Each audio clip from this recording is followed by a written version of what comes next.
Շնորհակալ եմ, պարոն նախագահ, ես ցանկացա դրական նոտայով ամփոփել այսօրվա նիստը, քանի որ այսօր առաջին անգամ նշվում է հայրերի օրը Հայաստանի Հանրապետությունում եւ քանի որ արդեն անառարկելի ճշմարտություն է, որ քաղաքացի Կտրիչ Ներսիսյանը զավակ ունի, ես ուզում եմ ամենայն անկեղծությամբ շնորհավորել ձեզ, պարոն Ներսիսյան, հայրերի օրվա կապակցությամբ եւ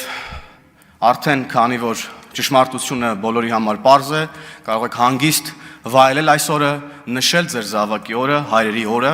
եւ վերջապես ուրեմն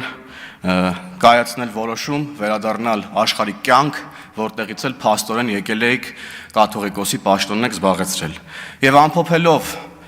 ընդհանուր թեմաները, սկզբում ռոբասերժական բանդային հանեցին ժողովրդի իշխանությունը գողանալու համար, տեսանք նրանց հետ ինչ եղավ։ Հիմա արդեն քաղաքական լուսանցքում են, շուտով էլ պատմության աղբանոցում են հայտնվելու։ Հետո գենշտաբի իրենց ստրուկ զինվորականներին հանեցին ժողովրդի դեմ, տեսանք նրանց հետ ինչ եղավ։ Հիմա էլ որոշ հոգևորականների են հանել ժողովրդի դեմ ու կտեսնեք, թե նրանց հետ ինչա լինելու։ Շնորհակալ եմ։